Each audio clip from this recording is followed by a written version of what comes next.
Olá, meus queridos e queridas, tudo bem com vocês? Eu espero mais uma vez encontrar cada um na plena graça e paz de nosso Senhor e Salvador Jesus.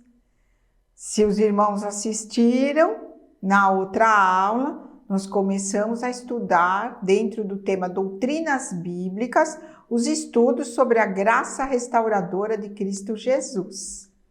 E nós estudamos a salvação pela graça. E hoje nós vamos aprofundar o nosso assunto, estudando com o seguinte título: A tua graça é melhor do que a vida. E nós vamos estudar o Salmo 63. Vamos fazer uma oração pedindo inspiração do Senhor no estudo da sua palavra. Senhor, nosso Deus e nosso Pai, muito obrigada por esse privilégio, Senhor, de nos reunirmos com o nosso coração aberto para estudarmos a Tua palavra e, se Tu permitires, pelo Teu Santo Espírito, que ela fique gravada no nosso coração e na nossa mente, para que nós andemos sempre nos Teus caminhos e segundo a Tua vontade. Abençoa a nossa aula, abençoa a professora, abençoa todos os alunos, os seus familiares, que nós saiamos daqui dessa aula renovados e cheios da Tua palavra e do Teu Santo Espírito. Em nome de Jesus, amém. Muito bem, queridos. Então, o nosso texto base hoje é o Salmo 63 e ele tem um título. Então, o título que aparece na nossa versão que nós usamos, que é atualizada, não é?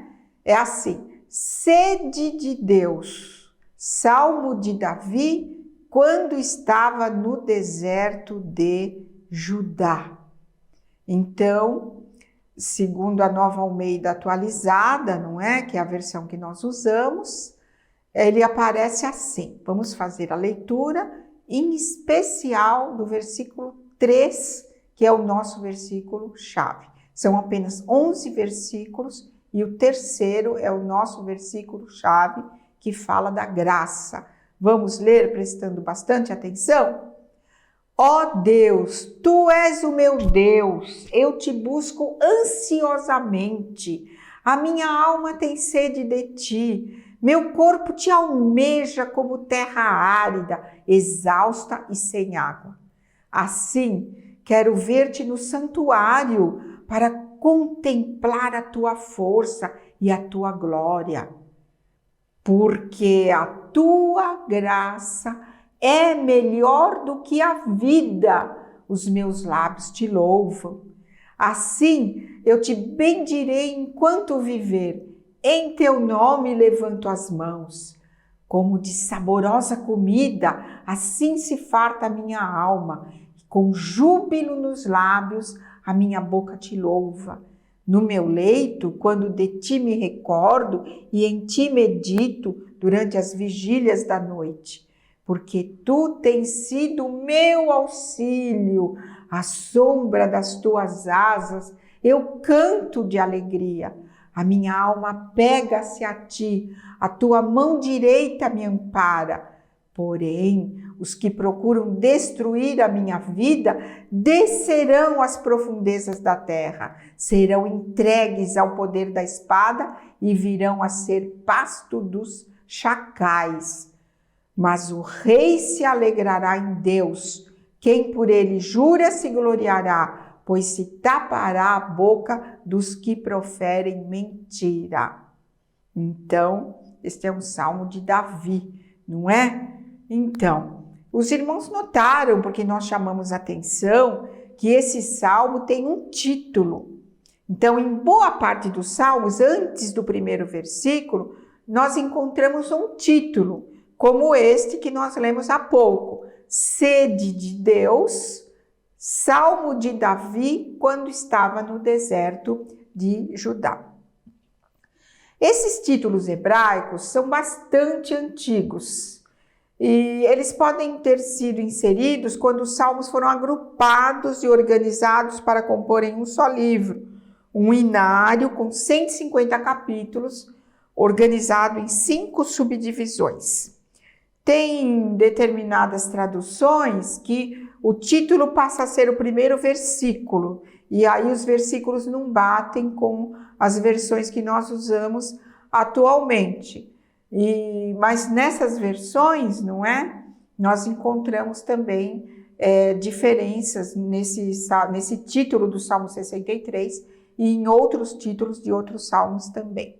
Aqui nós fizemos essa pequena mostra, não é? Da divisão, que pode ser uma das divisões em 5 livros, que talvez possa corresponder ao Pentateuco, não é? Aos 5 livros de Moisés. Então, livro 1, Salmo 1 a 41, livro 2, Salmo 42 a 72, o livro 3, 73 a 89, livro 4, 90 a 106 e 107 a 150, o 5º livro. Muito bem. E o livro dos Salmos, irmãos, nós podemos falar algumas coisas bastante interessantes sobre ele. Ele foi escrito no intervalo de aproximadamente 1000 anos. Os autores são vários autores de diferentes épocas. Eles eram usados nos cultos formais em Israel, não é? No templo, nas sinagogas. É o livro do Antigo Testamento mais citado no Novo Testamento, e Lutero dizia uma coisa muito interessante sobre ele. Dizia que os Salmos são como uma pequena Bíblia. Ele é um sumário do Antigo Testamento. Interessante, né? Nós não temos total clareza sobre o significado de cada título, mas sem dúvida os Salmos são a expressão de almas crentes e devotas, adoradores autênticos do Deus Altíssimo. Então nós temos salmos de quando estava tudo bem, não é? Que eles tinham o templo, podiam adorar livremente. Nós temos salmos da época do exílio na Babilônia, nós temos esse que nós vamos estudar agora da experiência de Davi no deserto, e assim são diferentes temas dos diferentes salmos, de diferentes épocas e de vários autores também. Então, como nós dissemos, dependendo da versão da Bíblia utilizada, nós encontramos variações nos títulos dos salmos.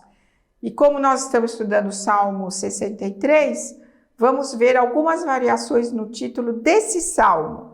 Vejam só, na Bíblia de Estudo do Expositor, aparece o título assim: um salmo de Davi, a oração de uma alma sedenta. Na Nova Almeida Atualizada e na Bíblia Conselheira, nós lemos esse título nosso, é a terceira vez que nós estamos lendo. Sede de Deus, salmo de Davi, quando estava no deserto de Judá. E na Bíblia de Estudo de Genebra, buscando a Deus, salmo de Davi, quando no deserto de Judá. Então veja que todos os títulos sugerem sede de Deus, não é sede de lugar, é sede de ter vontade de buscar e de adorar a Deus, não é? Mas em que contexto será que Davi escreveu esse salmo, não é, gente? O que aconteceu para ele ter tanta eloquência para falar da graça de Deus nesse salmo? Então, como nós sabemos que já está no título, não é? Que Davi esteve no deserto, estava no deserto, nessa experiência do Salmo 63, nós sabemos que Davi esteve no deserto pelo menos 2 vezes, fugindo de pessoas que queriam matá-lo. Então, uma das experiências, ele estava fugindo do rei Saul, e o rei Saul procurava por ele dia e noite, e isso está em 1 Samuel, registrado, não é? Em 1 Samuel 23, 13 a 14, nós vamos fazer essa leitura. Então, Davi e os seus homens, que eram 600, saíram de Keila e se foram sem rumo certo. Quando foi anunciado a Saul que Davi tinha fugido de Keila, deixou de persegui-lo. Davi permaneceu no deserto, nos lugares seguros, e ficou na região montanhosa, no deserto de Zif.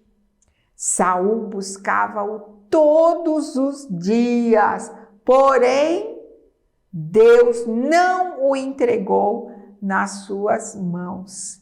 Então, nós vemos aqui a soberania de Deus pelo seu servo, não é? Porque Davi era agraciado, Davi tinha a graça salvadora de Deus. Muito bem. E uma segunda ocasião em que Davi ficou no deserto, também fugindo de alguém que queria matá-lo, estava fugindo de seu próprio filho Absalão.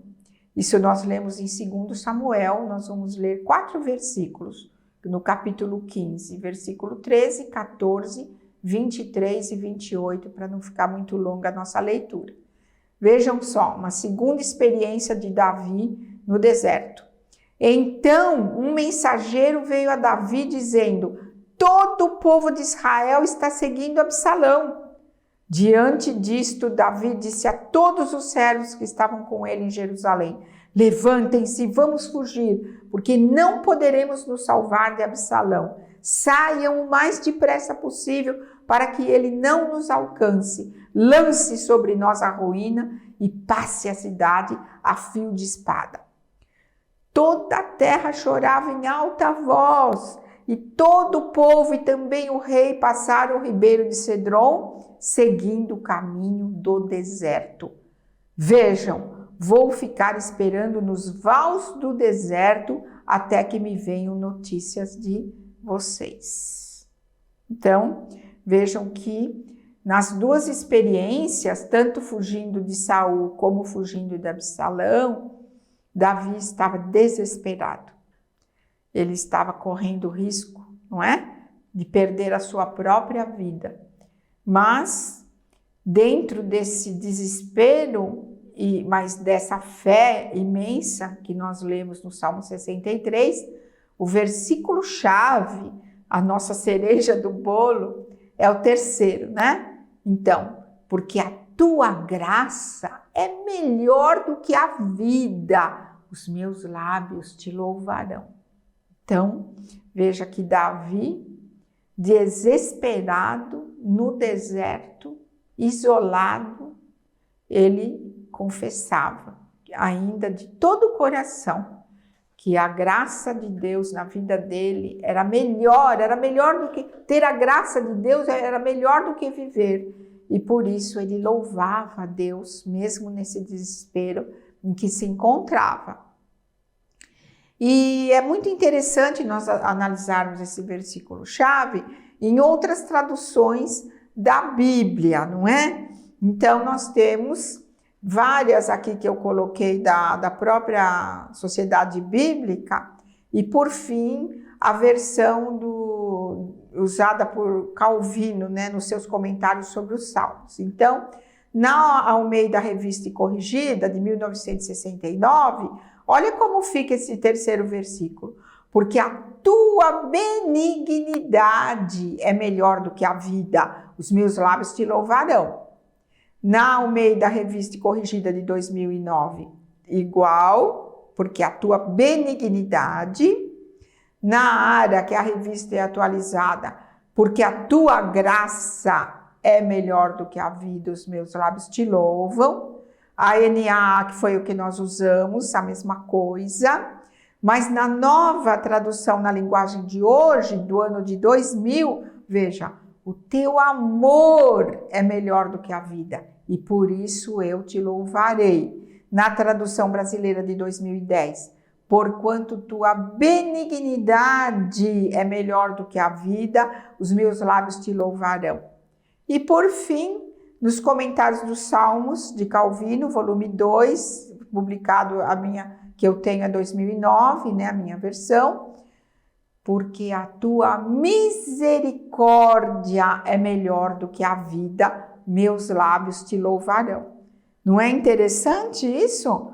Veja que, resumindo essa ilustração anterior sobre a graça nas diferentes versões, então o que nós podemos ver? Está tudo ligado, ó, benignidade, graça, amor, misericórdia. Benignidade, bondade e generosidade. Graça, gentileza, benesse. Amor, misericórdia, admiração, adoração. Então, para os tradutores, o que é graça? Então, graça é benignidade, bondade, generosidade, gentileza, benesse, admiração, adoração, amor, misericórdia. E nós podemos elencar outros adjetivos para a graça, não é?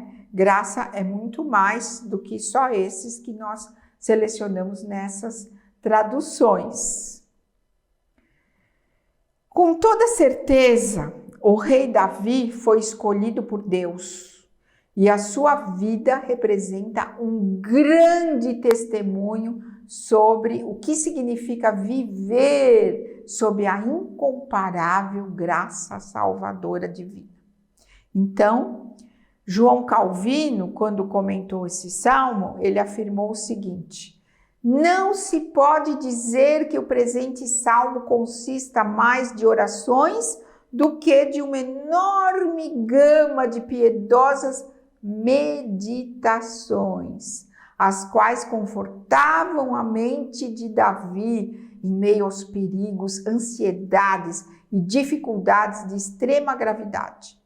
Contém também os votos que ele fez a Deus ao sentir-se dominado pela angústia ocasionada pelas alarmantes circunstâncias por que passava. Então, vocês se lembram da aula passada quando nós falamos sobre a graça salvadora e a graça comum. Davi foi escolhido de Deus, ele tinha graça salvadora e ele também tinha a graça comum. Davi foi um grande privilegiado de Deus, escolhido de Deus, e ele pode ser referência para a nossa vida, não é? Quando Davi louvava, cantava, dançava, orava, ele dançava de coração, ele tinha convicção daquilo que ele estava fazendo.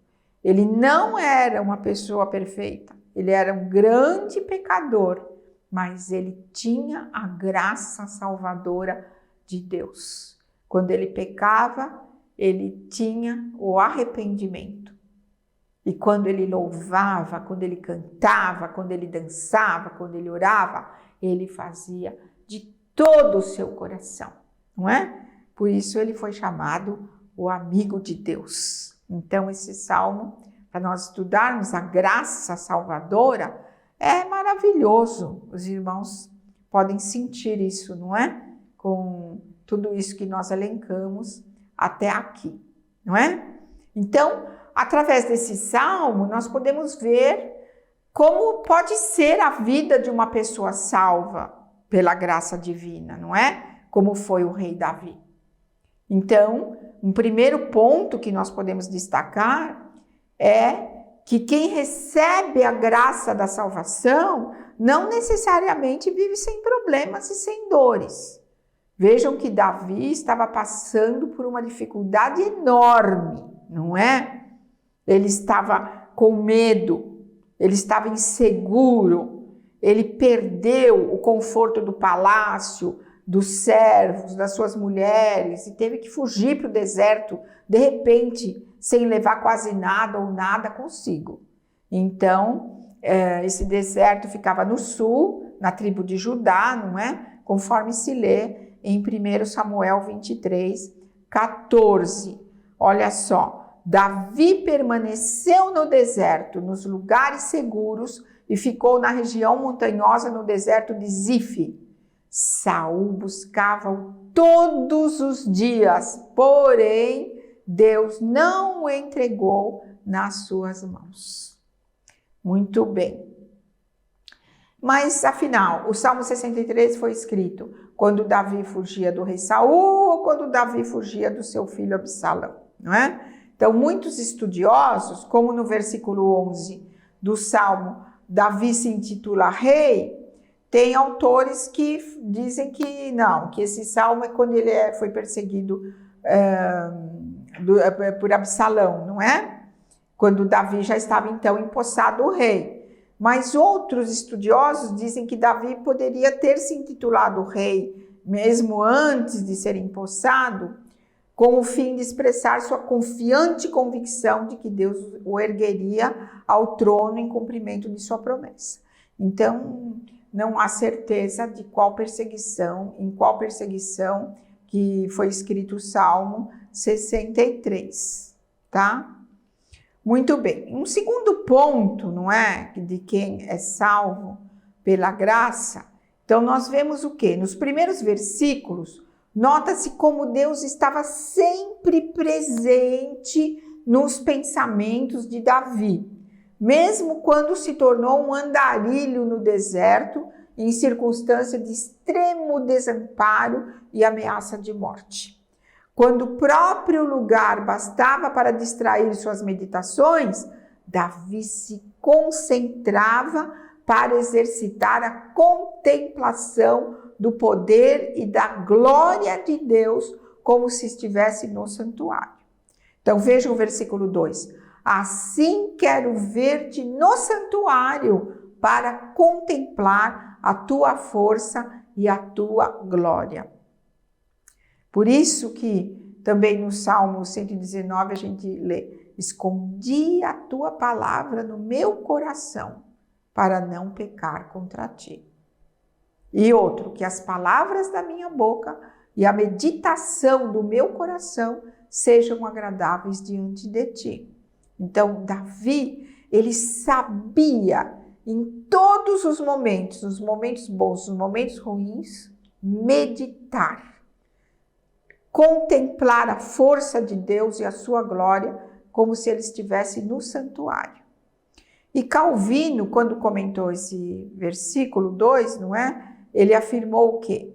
Com isso podemos aprender, quando privados por algum tempo dos meios externos da graça, ele queria dizer, por exemplo, os sacramentos, o batismo e a Santa Ceia, o convívio com os irmãos, não é? Quando nós estivermos privados desses meios externos da graça, a dirigir a Deus os olhos da nossa fé, mesmo nas piores circunstâncias, e não olvidarmos quando os símbolos das coisas santas são subtraídos da nossa vida.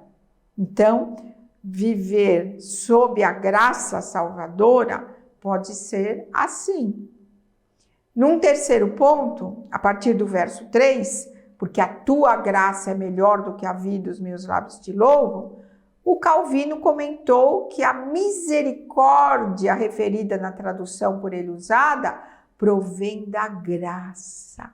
Lembram da tradução que Calvino usou? No lugar de graça aparecia qual palavra? Misericórdia. E ele fala, essa misericórdia provém da graça e não do mérito humano. Quando experimentamos a benevolência divina, somos levados a abrir nossos lábios em ações de graças. Por isso, Davi segue afirmando, assim eu te bendirei enquanto viver. Davi tinha boas razões para louvar a Deus. Ele sentia quanto é melhor viver a vida comunicada por Deus do que vivê-la para si mesmo ou a partir de si mesmo. E no 8º versículo, a minha alma se apega a ti. Há uma tradução que afirma, a minha alma se gruda a ti, referindo-se ao ato do salvo segurar firme tudo que obteve pela misericórdia de Deus.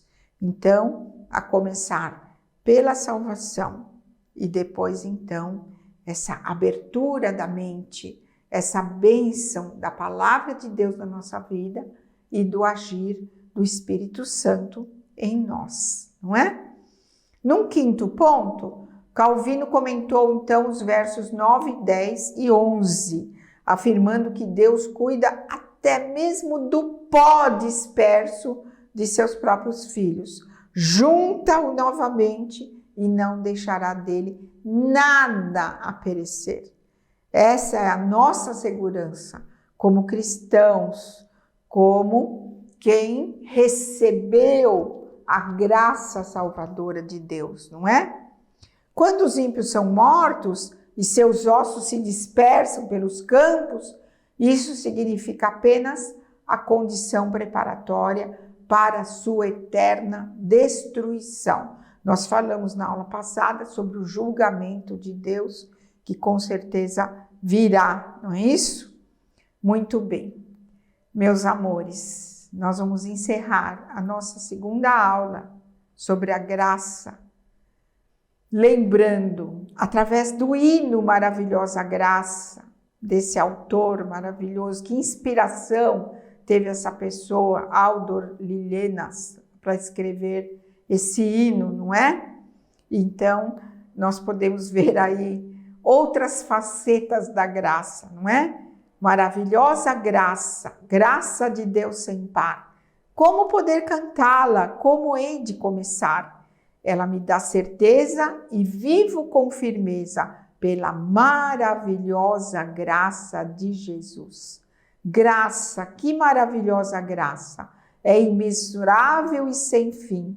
É maravilhosa, é tão grandiosa, é suficiente para mim. É maior que a minha iniquidade, é revelação do amor do Pai. O nome de Jesus engrandecei e a Deus louvai. Nós desejamos uma excelente e graciosa semana a todos. Até a nossa próxima aula.